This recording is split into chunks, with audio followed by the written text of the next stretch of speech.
தெய்வ செய்தியினுடைய தலைப்பு சமாதானமும் சுகமும். உன் அலங்கத்திற்குள்ளே சமாதானமும் உன் அரண்மனைக்குள்ளே சுகமும் இருப்பதாக. ஆமேன்.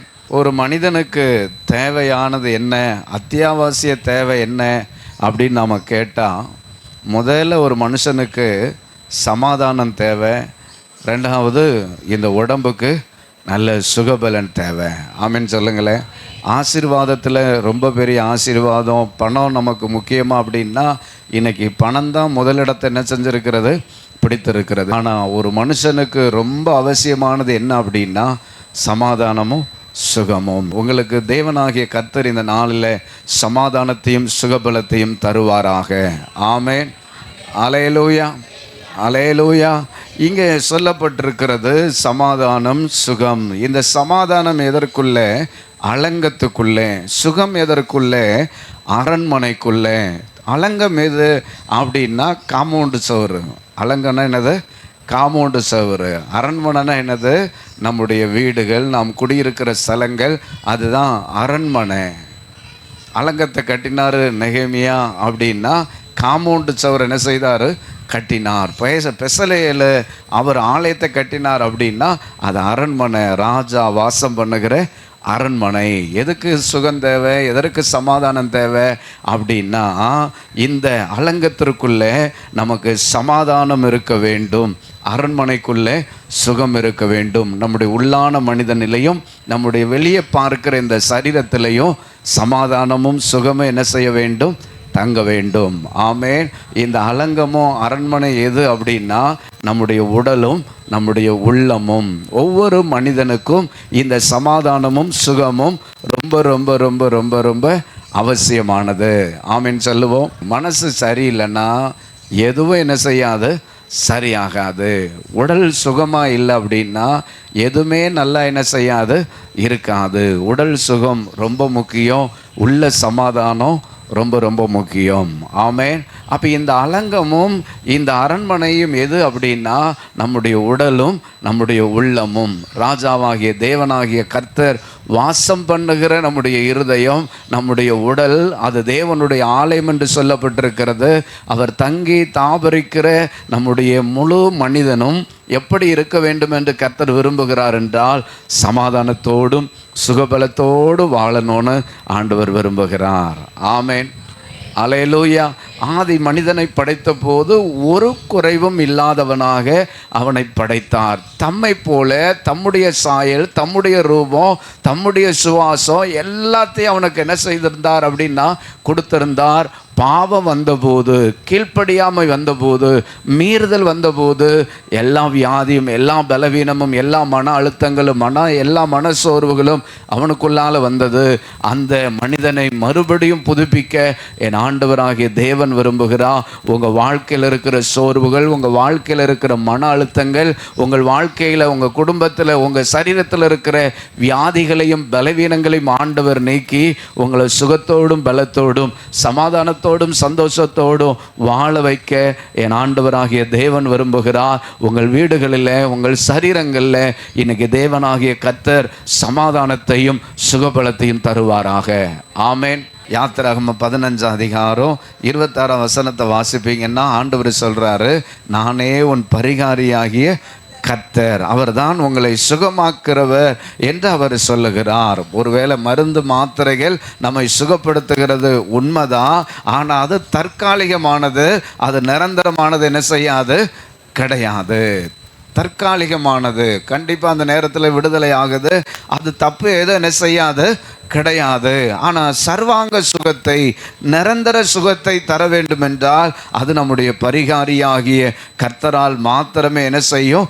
முடியும். மத்தேயு எழுதின சுவிசேஷம் 4 அதிகாரம் 23 வசனத்தை நீங்கள் வாசிப்பீங்கன்னா, இயேசுவானவர் இந்த பூமிக்கு வந்திருந்த போது அவர் எல்லா பகுதிகளிலும், பட்டணங்களையும், கிராமங்களையும் சுற்றி திரிந்து வியாதிப்பட்டிருந்த, எல்லா நோய்கள் பட்டிருந்த மக்களை எல்லாம் சந்தித்து அற்புதமாக அவர்கள் நோய்களை நீக்கி அவர்களை சுகமாக்கினார். ஆமேன். இன்றைக்கு உங்கள் சரீரங்களிலிருந்து நோய்கள், வியாதிகள் நீங்குவதாக, விலகுவதாக, அவைகள் வெளியேறி போவதாக, அற்புத சுகத்தை ஆண்டவர் தருவாராக. ஆமென். மருந்துகள் சாப்பிடும்போது வியாதிகள் உடலை விட்டு நீங்குவதில்லை, அது அப்படியே தான் இருக்கும். ஆனால் மருந்து மாத்திரைகளை சாப்பிட்டு நம்ம நேரங்களை காலங்களை வாழ்க்கையை என்ன செய்ய முடியும்? தள்ளி போட முடியும். சுகர் வியாதி இருக்குது, அது சுகமாகிற சரித்திரம் கிடையாது. ஆனால் சுகருக்கு மாத்திரை சாப்பிடாம என்ன செய்யக்கூடாது? இருக்கக்கூடாது. சுகருக்கு மாத்திரை சாப்பிடணும். ஆனால் ஒரு கட்டம் வரும்போது அந்த மாத்திரையினுடைய வீரியத்தை அல்லது அளவை கூட்டுறாங்களே தவிர அது குறைஞ்ச மாதிரி என்ன செய்யாது? கிடையாது. மருந்துகள் தருகிற சுகம் தற்காலிகமானது, பரிகாரியாகிய கர்த்தர் சுகப்படுத்துவது நிரந்தரமானது. அந்த நிலையான சுகத்தையும் பலத்தையும் ஆண்டவர் உங்களுக்கு தருவாராக. ஆமேன். மீகா 5ஆம் அதிகாரம் 5ஆம் வசனம் வாசிக்கும் போது இவரே சமாதான காரணர் என்று சொல்லப்பட்டிருக்கிறது. அந்த சமாதானத்துக்கான ஊற்றும் சமாதானத்துக்கான உறைவிடமும் இருக்கிற தேவனாகிய கர்த்தர் இன்றைக்கு உங்கள் உள்ளங்களிலே சமாதானத்தை தருவாராக, மன அமைதியை தருவாராக, மன அழுத்தங்களை மாற்றுவாராக, மன குழப்பங்களை மாற்றுவாராக. உங்கள் மனதிற்கு நல்ல ஆரோக்கியத்தை, மன அமைதியை, சமாதானத்தை தந்து ஆண்டவர் ஆசீர்வதிப்பார். யோவான் 14ஆம் அதிகாரம் 27வது வசனத்தை நீங்கள் வாசிக்கும் போது ஏசப்பா சொல்றாரு, சமாதானத்தை உங்களுக்கு வைத்து போகிறேன், என்னுடைய சமாதானத்தை உங்களுக்கு கொடுக்கிறேன். உலகம் கொடுக்கிற பிரகாரம் நான் உங்களுக்கு கொடுக்கிறதில்லை. உங்கள் இருதயம் கலங்காமலும் பயப்படாமலும் இருப்பதாக. ஆமேன், ஆமேன். ஆண்டவர் தருகிற அந்த சமாதானம் நிரந்தரமானது, நிலையானது, நித்தியமானது. அந்த நித்தியமான சமாதானத்தை ஆண்டவர் உங்கள் குடும்பத்தில் இன்னைக்கு கட்டளையிடுவாராக. உங்கள் தனிப்பட்ட வாழ்க்கையில் கர்த்தர் கட்டளையிடுவாராக. உங்கள் உள்ளத்தில் உங்கள் இல்லத்திலையும் இந்த தேவ சமாதானமும் இந்த சுகமும் பலமும் வாசம் பண்ணுவதாக என்று கர்த்தருடைய ஊழியக்காரனாய் நான் உங்களை வாழ்த்துகிறேன், உங்களை ஆசீர்வதிக்கிறேன். இந்த சுகமும் பலமும் இந்த சமாதானமும் சந்தோஷமும் உங்கள் குடும்பத்தை நிரம்பி இருப்பதாக. ஆமேன். குடும்பத்தில் இந்த கணவன் மனைவி பிள்ளைகள் பெற்றோருமா சேர்ந்து ஆண்டவரை உயர்த்த உயர்த்த உயர்த்த ஆண்டவர் சொல்லுகிற உன் அலங்கத்திற்குள்ளே சமாதானமும் உன் அரண்மனைக்குள்ளே ஒரு சுகமான ஒரு அனுபவத்தை, ஒரு இளைப்பாறுதலான ஒரு அனுபவத்தை ஆண்டவர் உங்களுக்கு தந்து உங்களை குடும்பமாக ஆசீர்வதிப்பார். ஆமேன். அல்லேலூயா. யாருக்கு தேவன் இந்த சமாதானத்தையும் சுகத்தையும் தருகிறார் அப்படின்னா, சங்கீதம் 122 முதல் வசனம் 6ஆம் வசனத்தை வாசிக்க கேட்போம். எருசலேமின் சமாதானத்திற்காக வேண்டிக் கொள்ளுங்கள், உன்னை நேசிக்கிறவர்கள் சுகித்திருப்பார்களாக, சுகமாய் வாழ்வார்களாக. கர்த்தருடைய ஆலயத்திற்கு போவோம் வாருங்கள் என்று அவர்கள் எனக்கு சொன்னபோது மகிழ்ச்சியாக இருந்தேன். எருசலேமின் சமாதானத்துக்காக வேண்டிக் கொள்ளுங்கள், உன்னை நேசிக்கிறவர்கள் சுகமாய் இருப்பார்களாக. ஆமேன் சொல்லுவோம். யாரெல்லாம் தேவனுடைய சபையை நேசித்து தேவனுடைய சபையில் வந்து தேவனை ஆராதிக்கிறோமோ அவர்களுக்கு இந்த ஆசீர்வாதத்தை ஆண்டவராகிய தேவன் என்ன செய்கிறாரு? தருகிறார். எருசலேமில் தேவாலயம் இருக்கிறது. யாரெல்லாம் அதை நேசிக்கிறார்களோ, யாரெல்லாம் அன்பு செலுத்துகிறார்களோ, யாரெல்லாம் அதிக மணி நேரமாக ஆலயத்தில் கழிக்கிறார்களோ, சபையில் வந்து தேவ சமூகத்தில் இருக்கிறார்களோ அவர்களுக்கு தேவன் சமாதானத்தையும் சுகத்தையும் பலத்தையும் ஆண்டவர் அளவில்லாமல் என்ன செய்வார்? கொடுப்பாரு. நீங்கள் அப்போஸ்தல நடபடிகள் அதனுடைய 2ஆம் அதிகாரம் 47ஆம் வசனத்தை வாசிங்கன்னா, ரட்சிக்கப்படுகிறவர்களை கர்த்தர் அனுதினமும் சபையிலே சேர்த்து கொண்டு வந்தார். ஏன் தேவனாகிய கர்த்தர் சபையில் கொண்டு வந்தார் என்றால், அங்கே சமாதானம் இருக்கிறது, அங்கே சுகமும் இருக்கிறது. இந்த சமாதானமும் சுகமும் ஒவ்வொரு மனிதனுக்கும் தேவை என்று பரிசுத்த ஆவியானவர் அறிந்திருக்கிறபடியினால் அவர் வாசம் பண்ணுகிற சபையில் யாருடைய கால்கள் எல்லாம் வருகிறதோ அவர்களுக்கு சுகத்தையும் பலத்தையும் தந்து தேவனாகிய கர்த்தர் சமாதானத்தையும் சந்தோஷத்தையும் நிறைவாய் தந்து ஆசீர்வதிப்பார். ஆமேன் சொல்லுங்களேன். ஒரு ஞாயிற்றுக்கிழமை ஒரு கிறிஸ்தவன் கண்டிப்பா போகணுங்கிற அந்த சட்டத்தின் அடிப்படையில் வருவதல்ல, மகிழ்ச்சியோடு கர்த்தருக்கு ஆராதனை செய்து ஆனந்த சத்தத்தோடு அவர் சன்னதிக்கு முன்னால் என்ன செய்யுங்க? வாங்க. ஆதலால் இந்த நாளில் பிரியமானவர்களே, கர்த்தருடைய ஆலயத்துக்கு நீங்கள் வரும்போது எப்படி வரணும் அப்படின்னா மகிழ்ச்சியோடு வரணும். ஆமீன் சொல்லுங்களேன். சிரிச்ச முகமாக என்ன செய்யணும்? வரணும். தகப்பனுடைய வீட்டுக்கு நான் போகிறேன், தேவாதி தேவனை நான் ஆராதிக்க போகிறேன், கத்தாதி கத்தாவை நான் தரிசிக்க போகிறேன், அவருடைய சத்தத்தை நான் கேட்க போகிறேன், அவருடைய சித்தத்தை நான் செய்ய போகிறேன் அப்படிங்கிற அந்த மகிழ்ச்சியோடு நீங்கள் வந்து உட்காரும்போது ஆவியானவர் பிரசன்னத்தினால நிரப்புவார், மகிமையினால் நிரப்புவார், வல்லமையினால் நிரப்புவார், அவருடைய கிருபா வரங்களால் நிரப்புவார். ஆட்டோமேட்டிக்காக உங்கள் இருதயத்தில் இருக்கிற பாரங்கள் விலகிறத நீங்கள் பார்ப்பீங்க. உங்கள் சரீரங்களை தாக்குகிற சத்துருடைய கிரியைகள் நிர்மூலமாறத பார்ப்பீங்க. வியாதிகளும் பலவீனங்களும் இருந்த இடம் தெரியாமல் ஓடுறதை நீங்கள் பார்ப்பீங்க. அற்புதமும் அதிசயத்தையும் ஆண்டவர் செய்வார். ஆமென். ஆதலால் நீங்கள் பிரியமானவர்களே, கர்த்தரை ஆராதிக்க வரும்போது ஆண்டவர் உங்களுக்கு சமாதானத்தையும் சுகத்தையும் தரணும்னா நீங்கள் மகிழ்ச்சியாக என்ன செய்யணும்? வரணும். 6 வசனம் சொல்லுகிறது, அதை நேசித்து என்ன செய்யணும்? செய்யணும். ஆண்டவரை தொழுது கொள்ளணுங்கிற கட்டாயத்தின் அடிப்படையில் நீங்கள் இந்த ஞாயிற்றுக்கிழமையை கடமையை கழிக்கிறங்கிற அடிப்படையில் செய்யாமல் அது நேசத்தின் அடிப்படையில் இருக்க வேண்டும். ஆமீன் சொல்லுங்களேன். அந்த நேசம்தான் ஆண்டவர்கிட்ட உங்களை கிட்டி என்ன செய்யும்? சேர்க்கும். தாவீதனுடைய இருதயமோ யோனத்தானுடைய இருதயமோ ஒன்றா என்ன செஞ்சிருச்சு தான்? கலந்துருந்துச்சு தான். அப்போ கடவுளுடைய இருதயமோ உங்கள் இருதயமோ எப்படி இருக்கணும் அப்படின்னா ஒன்றா கலந்துடணும். அதுக்கு பேர் தான் என்னது? நேசம். அவர் பேசுறது கேட்கும், அவர் சொல்கிறது புரியும், அவர் என்ன சொல்ல வாராருங்கிறத அறிய முடியும். அந்த இடத்துக்குள்ளே நீங்கள் வரணும்னு தேவன் விரும்புகிறார். ஆமே. ஆராதனை என்பது ஞாயிற்றுக்கிழமை கிறிஸ்தவங்க அப்படிங்கிற அந்த கடமைக்காக நீங்கள் ஆண்டவரை ஆராதிக்காமல் அது நேசத்தின் அடிப்படையில் இருக்கணும். நீங்கள் நேசித்து செய்வீங்கன்னா ஆண்டவர் உங்கள் வாழ்க்கையில் அற்புதங்களையும் அதிசயங்களையும் செய்வார். ஆமேன்னு சொல்லுங்களேன். அந்த அந்த அந்த அந்த அந்த மரியாள், மார்த்தாள், அந்த லாசரு குடும்பத்தோடு கூட ஏசப்பா எப்படி இருந்தாரான்னா அன்பாக இருந்தாராம், நேசித்தாராம். அதனால தான் அவன் மரித்த நாளானாலும் அவனை தேடி வந்து அவனை உயிரோடு எழுப்பி அற்புதம் செய்தார். ஆண்டவர்கிட்ட நீங்கள் எவ்வளவுக்கு எவ்வளவு நேசமாக இருக்கிறீங்களோ, பாசமாக இருக்கிறீங்களோ, அன்பு செலுத்துறீங்களோ, அவரை நேரம் ஒதுக்கி அவரை ஆராதிக்கிறீங்களோ அந்த அளவுக்கு அவர் உங்கள் மேலே எப்படி இருப்பார்னா நேசமாக இருப்பார், பாசமாக இருப்பார். அவரே உங்கள் வாழ்க்கையில் இருக்கிற சூழ்நிலைகளை மாற்றி உங்களை உயிரோடு எழுப்பி உங்களுக்கான அற்புதம் செய்து உங்கள் வாழ்க்கையில் அதிசயமான காரியங்கள் அவர் என்ன செய்வார்.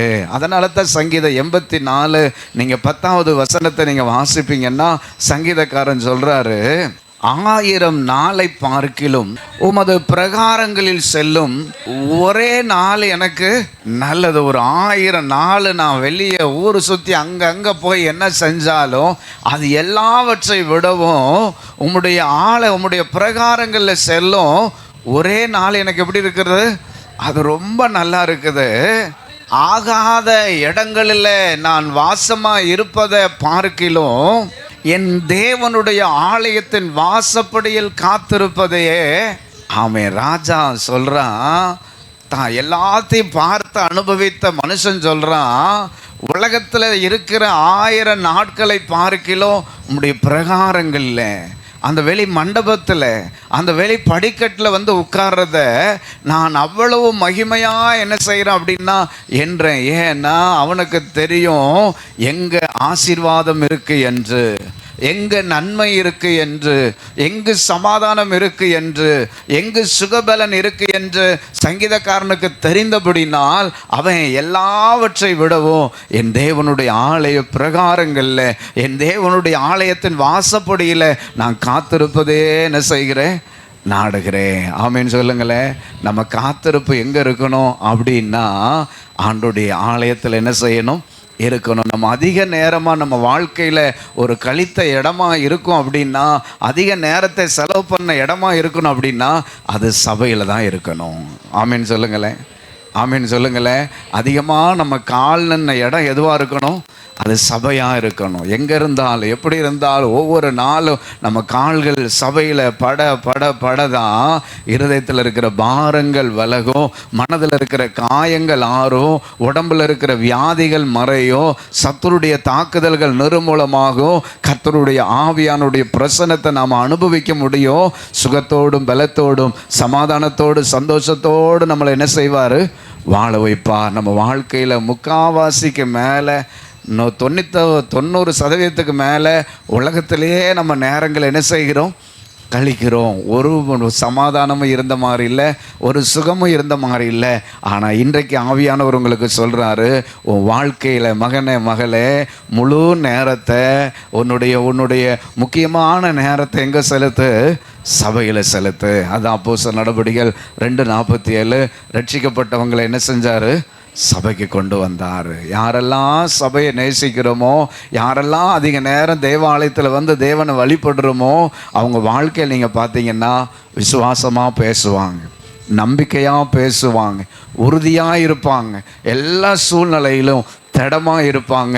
தேவன் அவங்க கூடவே என்ன செய்வார், இருப்பார். ஆமேன், ஆமேன். இங்கே என்ன இருக்குது, சமாதானம் இருக்கிறது. இங்கே என்ன இருக்கிறது, சுகம் இருக்கிறது. இதை பெற்றுக்கொள்வதற்கு நாம் வந்திருக்கிறோம். ஆவியானவர் நமக்கு தந்து நம்மளை ஆசீர்வதித்து அனுப்புவார். ஆமேன், அல்லேலூயா. உதாரணமாக நீங்கள் பார்த்தீங்கன்னா மார்க் எழுதின சுவிசேஷம் 3ஆம் அதிகாரம் அதனுடைய 1ஆம் வசனத்தை 5ஆம் வசனத்தை வாசிப்பீங்கன்னா, ஜெபாலயத்துக்கு ஏசாமி வந்தார். அந்த தேவாலயத்தில் சபையில் சோம்பின கையுடைய ஒரு மனுஷன் என்ன செஞ்சானா, இருந்தானா. ஒரு ஆலயத்துக்கு ஏசாமி வர்றாரு.